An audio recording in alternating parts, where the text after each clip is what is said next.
नमस्कार, देवभूमि एक्सप्रेस में आपका स्वागत है। मैं हूं आपके साथ दीपक भदौरिया। उत्तर प्रदेश की राज्यपाल आनंदीबेन पटेल पतंजलि में पहुंची, जहां पर स्वामी रामदेव और आचार्य बालकृष्ण ने राज्यपाल आनंदीबेन पटेल को शॉल उड़ाकर फूलों का गुलदस्ता देकर स्वागत किया। राज्यपाल आनंदीबेन पटेल को पतंजलि विशेष अनुसंधान केंद्र ले जाकर पतंजलि के द्वारा देश हित में किए जाने वाले कार्यों का अवलोकन कराया। आयुर्वेद व योग के क्षेत्र में पतंजलि के द्वारा किए जा रहे सभी कार्यों को आनंदीबेन पटेल को अवगत कराया गया।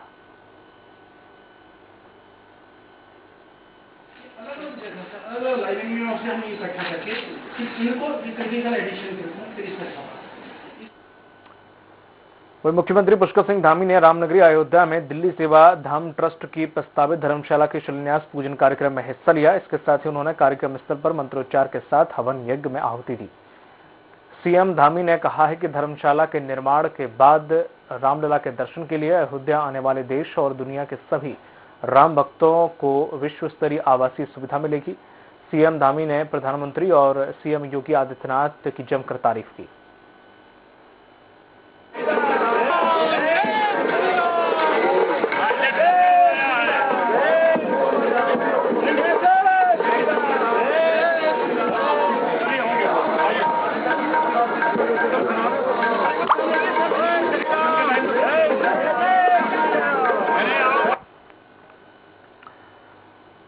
अयोध्या में मुख्यमंत्री पुष्कर सिंह धामी ने मणिराम दास की छावनी पहुंचकर श्री राम जन्मभूमि तीर्थ ट्रस्ट के अध्यक्ष महंत नृत्य गोपाल दास के पैर छूकर आशीर्वाद लिया। सीएम धामी महंत नृत्य गोपाल दास के स्वास्थ्य की जानकारी ली। महंत नृत्य गोपाल दास ने धामी को राम नाम भेंट करके आशीर्वाद दिया। सीएम धामी ने मणिराम दास की छावनी के उत्तराधिकारी महंत कमल नयन दास से भी आशीर्वाद लिया। सांसद लल्लू सिंह विहिप के केंद्रीय मंत्री राजेंद्र सिंह पंकज व प्रांतीय प्रवक्ता शरद शर्मा मौजूद रहे।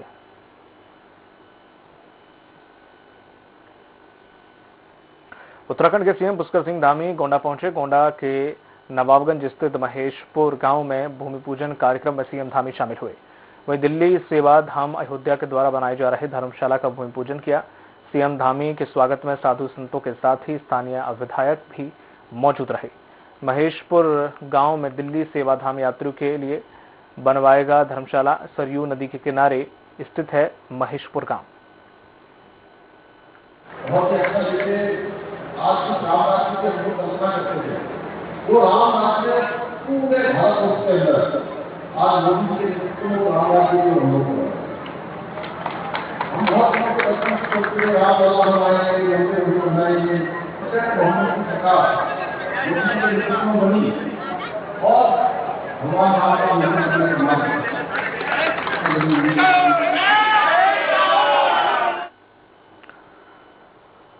उत्तराखंड में मौसम विभाग की ओर से अगले 2 से 3 दिनों तक चारधाम सहित अधिकांश पर्वतीय क्षेत्रों में भारी बारिश की चेतावनी दी गई है। मुख्यमंत्री पुष्कर सिंह धामी ने आपदा प्रबंधन, पुलिस प्रशासन और सभी जिलाधिकारियों को अलर्ट पर रहने के निर्देश दिए हैं। राज्य आपदा प्रबंधन प्राधिकरण आपदा प्रबंधन विभाग ने चेतावनी जारी करते हुए स्थानीय निवासियों और यात्रियों से सतर्कता बरतने के लिए कहा है।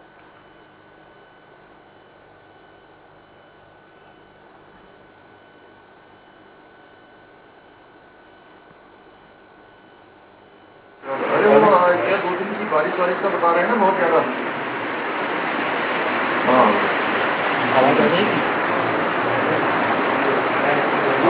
कौन सी जगह ज्यादा होने की संभावना है?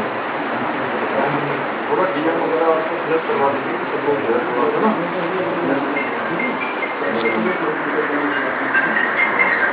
एक जो है सभी नियमों को चारधाम वाले में आगे वाले में करवा और थोड़ा सा एक बीच कर लें तो ठीक है। हाँ, बीच करवा दीजिए, कोई दिक्कत तो नहीं, तो हो जाएंगे जहाँ थोड़ा एग्जैक्ट अनुमान भी बता दीजिए लोगों को जो है पहले से अपील कर देंगे कि भाई अपना यात्रा जो है रोक लें। उत्तराखंड में भारी बारिश के अलर्ट के चलते पुलिस फोर्स को भी अलर्ट पर रखा गया है। साथ ही पहाड़ों की हर स्थिति पर नजर रखी जा रही है। अगले 48 घंटे मौसम विभाग ने पूरे उत्तराखंड के लिए भारी बारिश की संभावनाएं जताई हैं। आईजी अमित सिन्हा ने जानकारी देते हुए कहा कि अधिकारियों को एक दूसरे के साथ कनेक्ट रहने के निर्देश दिए गए हैं। कहीं से कोई सूचना आती है तो जल्द ही रेस्क्यू अभियान चलाया जा सकेगा। तो जो भी है उसमें हमारे चूंकि फोर्सेज में वायरलेस के फोर्स, हमारे एसडीआरएफ का फोर्स जो कि फर्स्ट रिएक्शन हमारे पूरे करते हैं, और साथ में लोकल पुलिस मिलकर, ये तीनों मिलकर ही जल्दी से जल्दी किसी भी स्थान पर जाकर कार्रवाई करती है। तो हमारा ये कहना कि अभी तक तो ऐसी कोई सूचना नहीं है, लेकिन एहतियातन हर जगह जो संभावित स्थान है वहां पर अलर्ट करने को कह दिया गया। खबर चमोली से है, जहां पर मौसम विभाग ने जारी भारी बारिश की चेतावनी के बाद जिलाधिकारी हिमांशु खुराना ने कक्षा 1 से 12वीं तक के समस्त महाविद्यालयों में दिनांक 18 अक्टूबर को अवकाश घोषित कर दिया है। साथ ही जिलाधिकारी ने अधिकारियों को तैयारियों के निर्देश दे दिए हैं।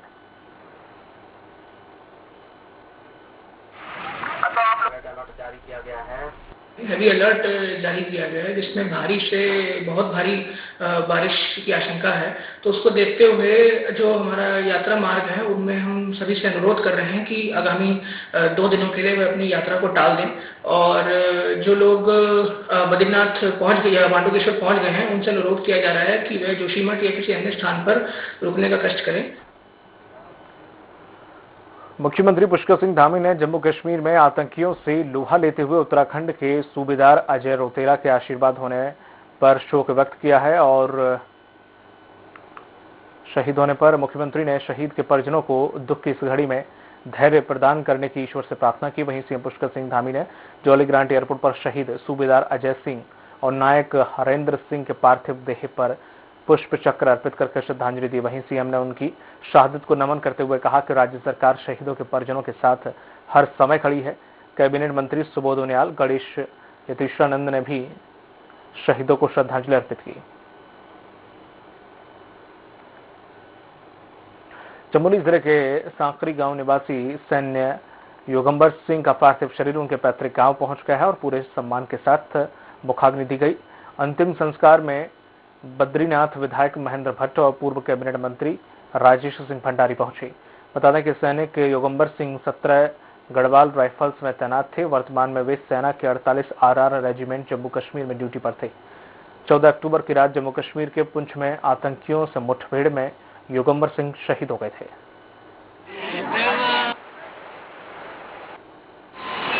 दिनों उत्तराखंड के 4 जवान आतंकवादियों से मुठभेड़ में मेरे क्षेत्र के, और आज हम अस्पताल में उपस्थित है। योगंबर होनार मौका था देश के लिए और बच्चे का जब है तभी फौज में गया है और बहुत दुखद है। मैं देश को ये मैसेज देना चाहूँगा कि आर्मी का जो बंदा हमारा भाई शहीद हुआ है, इसने इस घाटी का नाम रोशन किया है, पूरे प्रदेश का, देशवर्ष का नाम रोशन किया है। चलिए आपको सीधे लिए चलते हैं हरिद्वार, जहां पर हरिद्वार में हो रही आरती में आप पार्टी के मुख्यमंत्री के प्रत्याशी कर्नल अजय कोठियाल शामिल हो रहे हैं। सीधे आपकी तस्वीरें दिखाते हैं हरिद्वार की।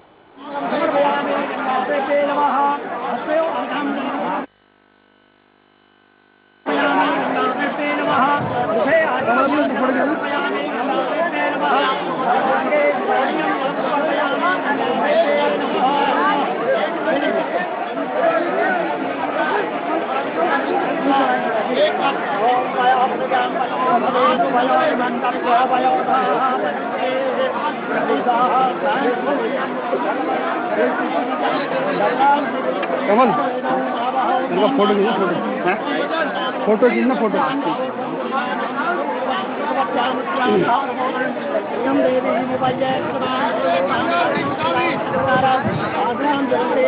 हेलो हेलो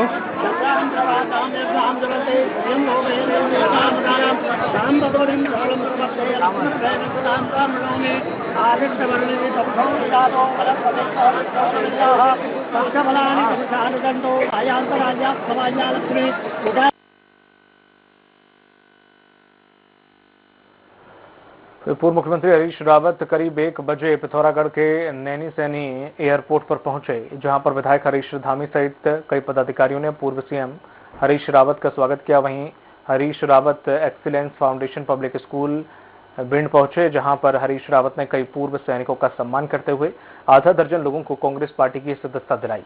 साथ ही कांग्रेस को मजबूत करने को लेकर और 2022 विधानसभा चुनाव की रणनीति बनाई। कुमाऊं और गढ़वाल वासियों को इस बात का गौरव है। यहाँ तक कि 1962 की लड़ाई में भी रेजिन मिला कि बैटलफील्ड का जिक्र, उसका अध्ययन दुनिया की सारी सेनाएं करती हैं, क्योंकि वो अपने तरीके का अद्भुत लड़ाई। मेजर दर्शन सिंह, जो उस समय सिपाही दर्शन सिंह थे अरुणाचल में, जिसने अकेले दम पर चीन की एक पूरी 300 लोगों की टुकड़ी को। वक्त फिलहाल छोड़ से ब्रेक कर चलता हूँ हाजिर।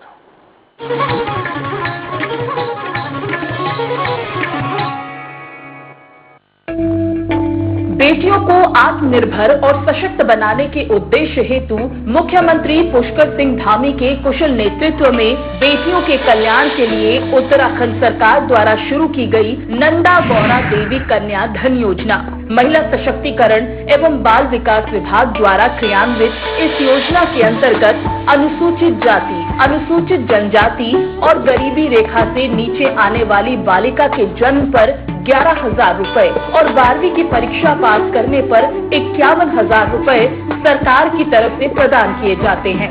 साथ ही साथ साल 2015-16 में 11,300 बालिकाएं और 2016-17 में 21,916 बालिकाएं तत्कालीन गौरा देवी कन्या धन योजना के लाभ से वंचित रह गई थी। लेकिन अब उत्तराखंड सरकार की तरफ से मौजूदा नंदा गौरा देवी कन्या धन योजना के अंतर्गत उन सभी 33,216 बालिकाओं को कन्या धन योजना का आर्थिक लाभ दिया जाएगा।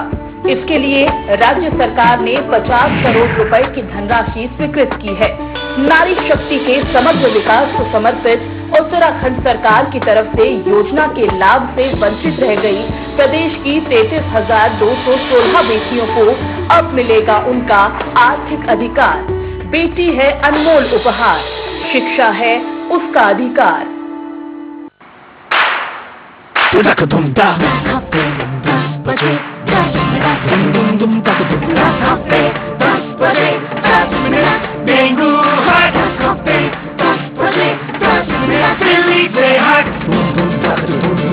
इस बार भी पानी जमा न होने देंगे। होगा तो उड़ेल देंगे, बदल देंगे, तेल डाल देंगे। No if no but. Dengue हट, दिल्ली से हट, हट पर हट चल हट। और डेंगू दिल्ली से हट। इस बार भी डेंगू को हराना है। 10 हफ्ते 10 बजे 10 मिनट फिर से अपनाना है। हर रविवार डेंगू पर वार। डेंगू हट, दिल्ली से हट।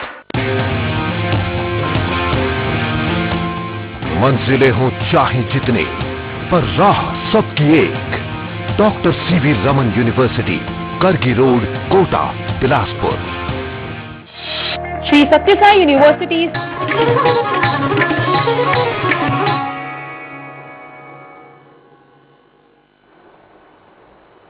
ब्रेक के बाद स्वागत है आपका। रुककर्ता के लिए खबर की ओर। पूर्व कांग्रेस प्रदेश अध्यक्ष किशोर उपाध्याय ने निर्वाचन आयोग से मांग की है और राज्य की भौगोलिक परिस्थितियों को देखते हुए मतदान का अंतिम चरण 15 मार्च 2022 को करवाने का अनुरोध किया है। उपाध्याय ने सभी राजनीतिक दलों, मुख्यमंत्री और सभी सांसदों से भी इस संबंध में आयोग से अनुरोध करने की अपेक्षा की है। किशोर ने कहा कि वर्तमान में उत्तराखंड विधानसभा का कार्यकाल 23 मार्च 2022 को संपन्न हो जाएगा। वहीं उन्होंने कहा है कि 23 मार्च से पूर्व विधानसभा का गठन संवैधानिक बाध्यता है। ऐसे में इस दिशा में सभी को आयोग से बात करते हुए चुनाव को 15 मार्च तक संपन्न करने की मांग करनी चाहिए।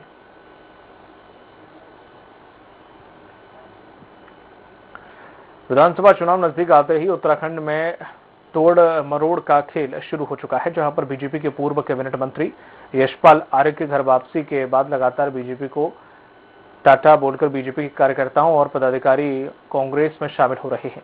बीजेपी के कार्यकर्ताओं को लेकर कांग्रेस में खुशी का माहौल देखने को मिल रहा है। मजबूत विचारधारा। मैं कांग्रेस परिवार में जुड़ने के बाद आज बहुत अच्छा महसूस कर रहा हूं, क्योंकि कांग्रेस पार्टी में एक लोकतांत्रिक प्रक्रिया है और बहुत अच्छी विचारधारा है कांग्रेस की। सर्वजन और सारे समाज को साथ लेके चलने वाली विचारधारा के साथ मैं आज अपने परिवार में आके बहुत खुशी महसूस कर रहा हूँ। समस्त जातियों को, समस्त धर्म को एक गुलदस्ते के समान आपस में मेल रखते हुए, आपसी भाईचारा रखते हुए, विकास की बात करते हुए आगे बढ़ रही है। और मिशन 2022 को कामयाब करने का जो लक्ष्य है, उसमें आप सब लोगों के आने से वो अब सुनिश्चित हो चुका है कि हम 2022 का मिशन पूर्ण बहुमत के साथ पार करेंगे। रुड़की के धनौरी में स्थित पीएनबी बैंक में आग लग गई और घटना की सूचना मिलते ही दमकल विभाग की गाड़ी मौके पर पहुंच गई, जहां काफी मशक्कत के बाद आग पर काबू पाया गया। आग लगने का कारण शॉर्ट सर्किट बताया जा रहा है। आग लगने से बैंक का फर्नीचर जलकर खाक हो गया। के धनौरी में पीएनबी में आग लगी है, तो मैंने वहीं से मेरे यहाँ पर किरान कल्याण ड्यूटी में हमारे फायर टैंकर लगे हैं 2, हमारे कर्मचारी आग बुझा रहे थे, तो मैं भी अंदर जाके देखा तो आग थोड़ी हल्की फुल्की सुलगी हुई थी और बाकी हमारे कर्मचारियों ने मेरे आने से पहले ही बुझा दिया गया था। वहीं लक्सर क्षेत्र में एसडीएम अवैध खनन के खिलाफ कार्रवाई शुरू कर दी है। एसडीएम ने अवैध खनन से भरी 7 ट्रैक्टर ट्रॉलियां और एक डंपर को परिवहन करते हुए पाया। उन्होंने सभी गाड़ियों को अपने आवास पर लाकर सीज कर दिया। अवैध खनन की शिकायतें प्राप्त हो रही थी, तो इसमें कल यहाँ अपनी टीम के साथ दबिश दी गई, तो 7 ट्रैक्टर ट्रॉली और एक डंपर अवैध परिवहन करते पाया गया, तो उसको सीज कर दिया गया है और उस पर निम्नानुसार कार्रवाई की जाएगी। काशीपुर पुलिस ने चोरी के 3 आरोपियों को गिरफ्तार किया है। साथ ही आरोपियों के पास से 1 दर्जन से ज्यादा इन्वर्टर बैटरी बरामद की। सीईओ अक्षय प्लाट कोंडे का कहना है कि हर्ष इलेक्ट्रॉनिक्स के स्वामी ने थाने में चोरी की शिकायत की गई थी, जिसके बाद पुलिस ने सीसीटीवी के आधार पर बबलू, अनिकेत सिंह और प्रीतम सैनी को गिरफ्तार किया। इन्वर्टर के गोडाउन से बैटरियां, इन्वर्टर और बाकी रिलेटेड मशीनों की चोरी की सूचना आई थी, जिस अच्छी कार्रवाई करते हुए 2 दिन में इसका खुलासा किया गया, जिसमें लगभग पूरी रिकवरी भी हुई है और 3 अपराधियों को गिरफ्तार कर लिया गया। कालाडूंगी आदर्श नवयुवक श्री रामलीला कमेटी के पदाधिकारियों ने मुख्य हाईवे मार्ग पर संचालित शराब भट्टी की दुकान को हटाने की मांग की। पदाधिकारियों ने एसडीएम को ज्ञापन भी सौंपा है। उन्होंने कहा है कि रोज शाम के समय मुख्य मार्ग पर गाड़ियां खड़ी होने से लंबा जाम लग जाता है, जिसके कारण दुर्घटना होने की संभावना बनी रहती है। रामलीला चल रही थी और इसी बीच रोड में एक एक्सीडेंट हुआ और उसने बहुत ड्रिंक करी थी रात को। इसी के कारण लेते हुए हमने आज तहसील में ज्ञापन दिया और एसडीएम महोदय से ये बुलाया गया है कि क्या कहते हैं, जल्द से जल्द इस कालाडूंगी वाइन शॉप को दूसरी जगह शिफ्ट करा जाए। तो ये मुझे अभी ज्ञापन दिया गया है कि मैं लोगों से बातें करूँगी कि कहीं और जगह जो हमारे पब्लिक प्लेस से थोड़ा सा हट गया हो, जहाँ पे महिलाओं का या बच्चों का आवागमन ना हो, वहाँ पे शिफ्ट कराने की बात मैं उनसे करूँगी। इससे बहुत ज़्यादा यहाँ पर अराजकता का माहौल हो रहा है। क्या होता है कि यहाँ पर ओवर रेटिंग वो करते हैं, तो उसमें क्या होता है कि नीचे टूटी मैदा जो वाइन शॉप में जो लड़के काम कर रहे हैं उनकी टूटी मैदा ये सब कुछ होता है, फिर बाहर वो झगड़ा होता है। खबर हरिद्वार से है, जहां पर आरजे काव्या की जागरूकता टीम ने कार्यक्रम का शुभारंभ किया। यातायात नियमों के प्रति जागरूक करने के लिए 7 दिन तक यातायात जागरूकता कार्यक्रम चलाया गया। शहर के प्रमुख चौराहों पर नाट्य कलाकारों की प्रस्तुति के माध्यम से लोगों को प्रेरित किया जाएगा।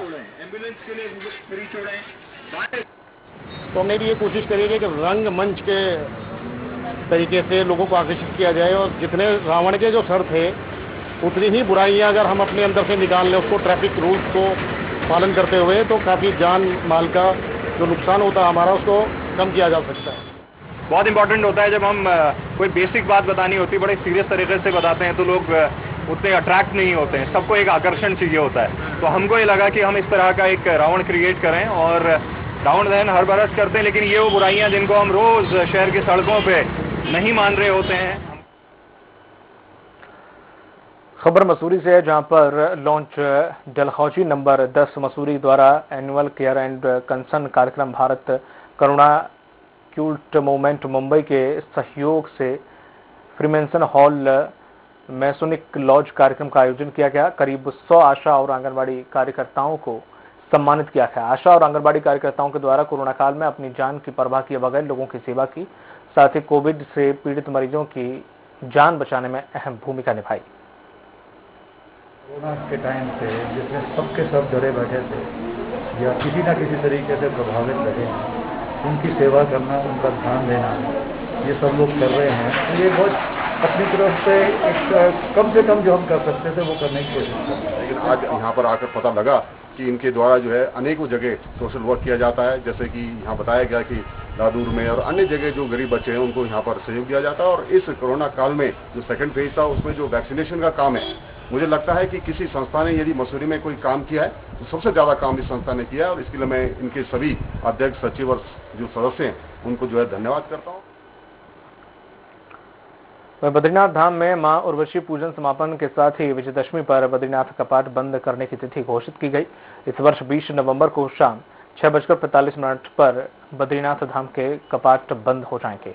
इससे पहले धर्माधिकारी भुवन चंद्र उनियाल ने ज्योतिष गणना पंचांग को देखकर शास्त्र अनुसार कपाट बंद करने का मुहूर्त बताया।